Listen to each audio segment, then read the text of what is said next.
Hey, it's your boy Nox, and if you know me, you know that I love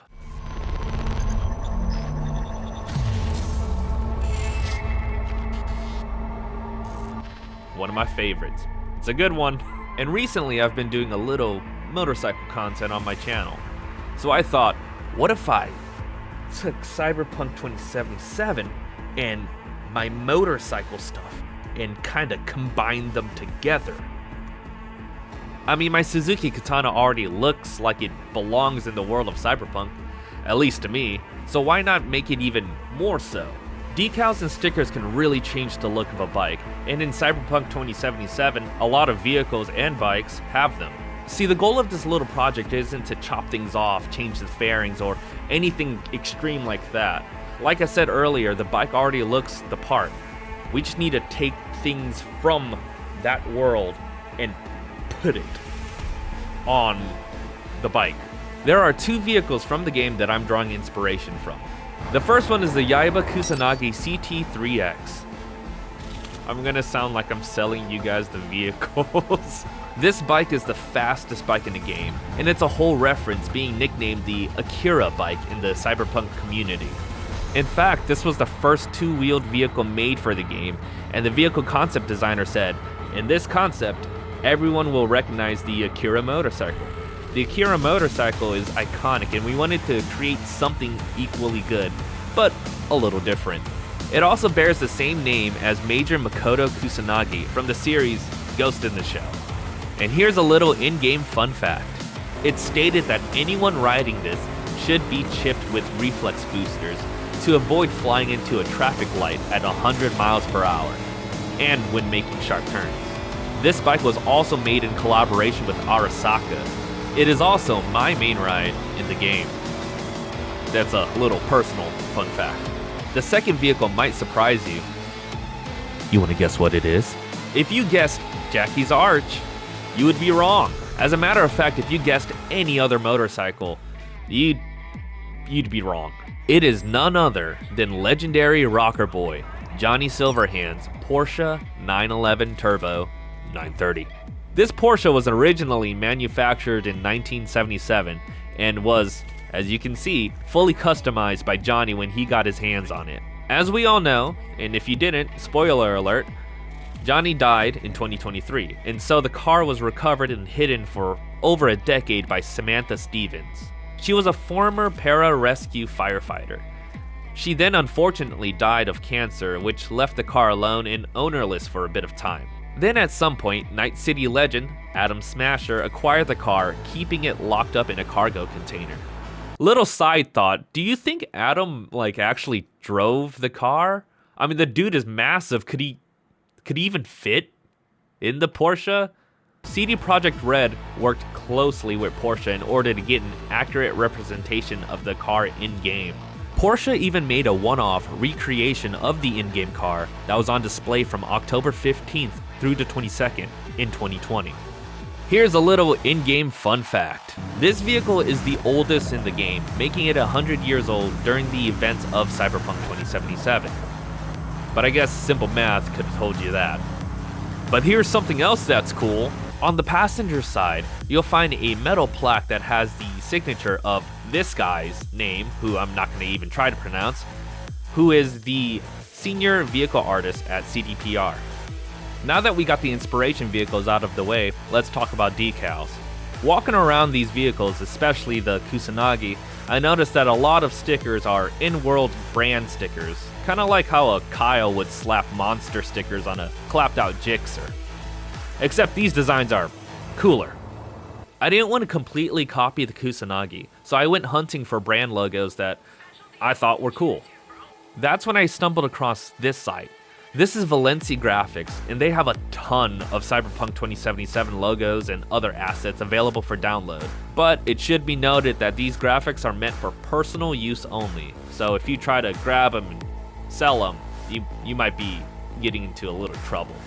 But wait, there's more. There's that beautiful red on the Kusanagi and the red stripe thing on the Porsche that I really want to incorporate on the Katana. Now, Suzuki sells an official decal called the Edge or Cut, depending on what set you get. And I decided on neither of them. They are a stupid price for what they are. It's 60 bucks a set for just red lines. I decided to design it myself and cut it. So finally, here are the mock-ups for what I decided to do for my katana. This is the kickstand side, and this is the other side. Now I know it doesn't look like much, but like I said, the bike already looks like it comes from Cyberpunk 2077. I just want to enhance that. One last thing before we begin. If you remember the last motovlog, I said something about getting a new windshield and to potentially yellow the running lights. What better time than to do that right now?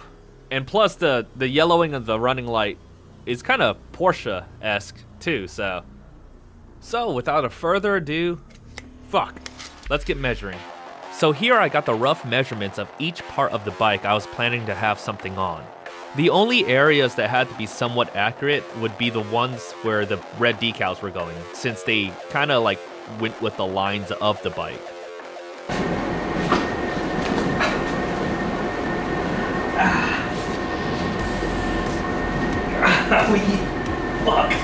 And now that we've gotten all the rough measurements, we can finally resize the images and get them ready to cut. So now, let's start cutting. I want to start with the red decals because I think those are going to require the most effort out of me, seeing as they need to be a little bit more accurate than the other stickers I'm going to cut. Because I've done stickers like the ones I'm cutting from Valencia Graphics, like this one, and this one, all of which you can get at Nox.exe.co. That and so much more.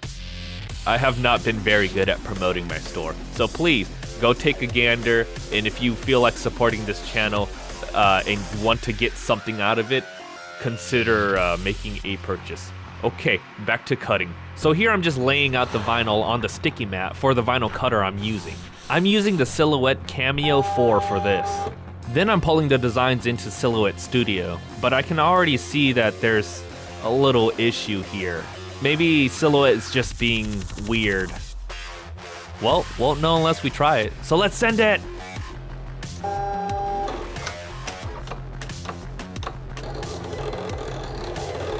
And damn it. Well, okay. I guess the blade pressure was too high for this one, because it started peeling up the vinyl. And I noticed that the lines were definitely not straight. So, yeah.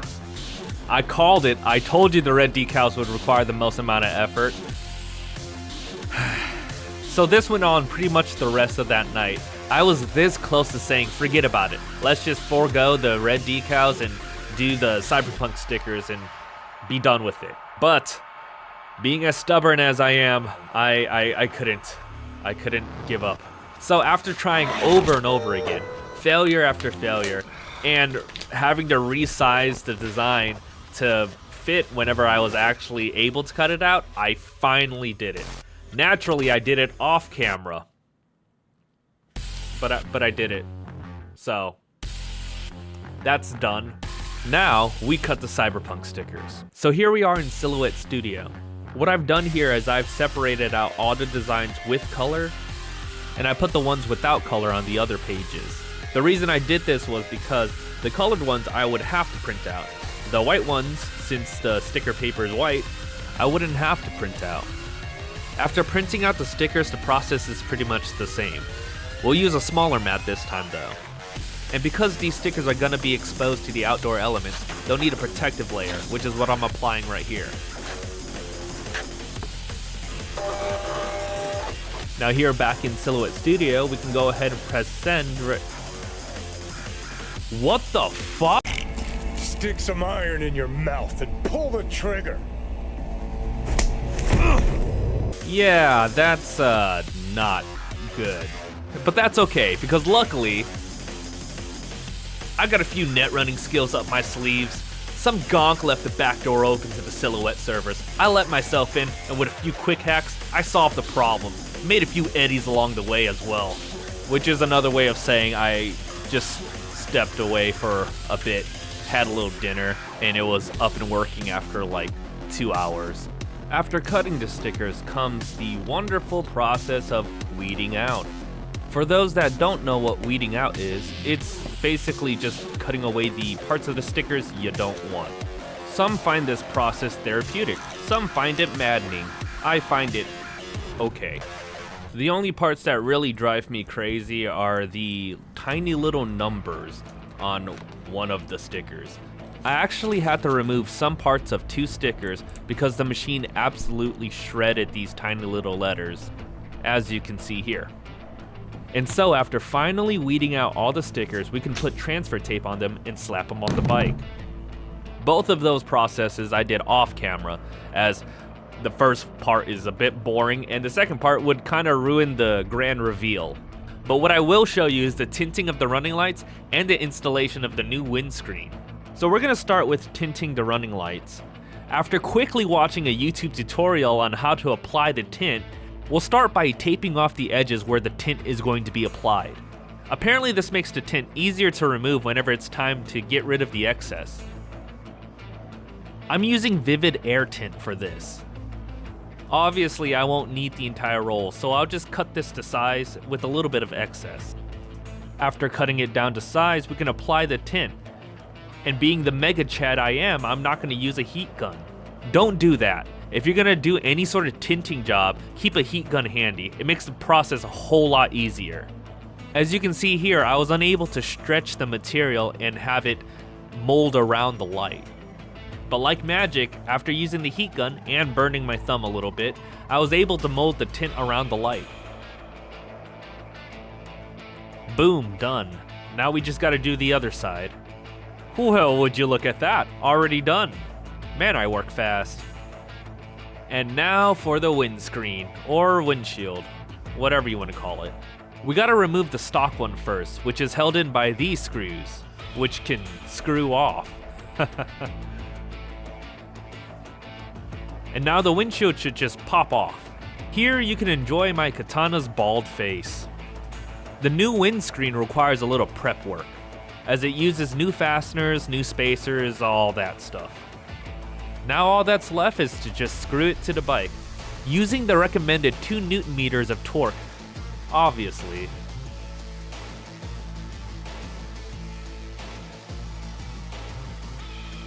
And finally, the satisfying peel.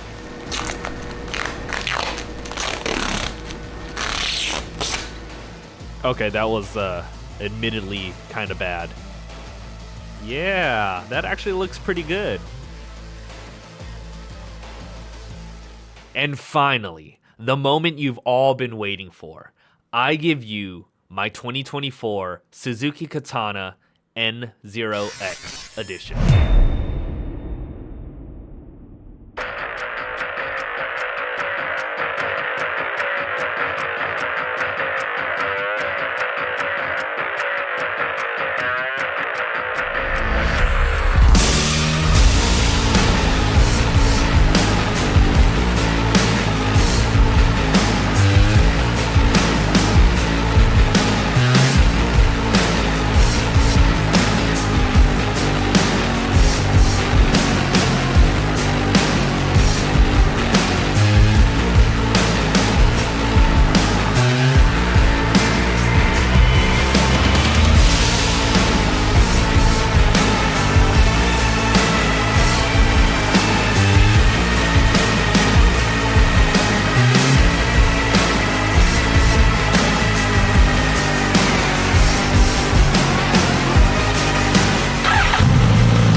So yeah, that's pretty much it.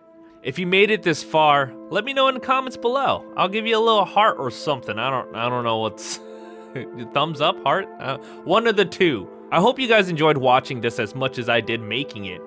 Yeah, there were a little bit of hiccups along the way, things that didn't quite pan out, but in the end, I think the result was pretty good. So let me know what you guys think about it in the comments below. Hit the like button if you like it. Don't forget to subscribe. You guys have been real chooms. It's time for me to Delta. I'll catch you later.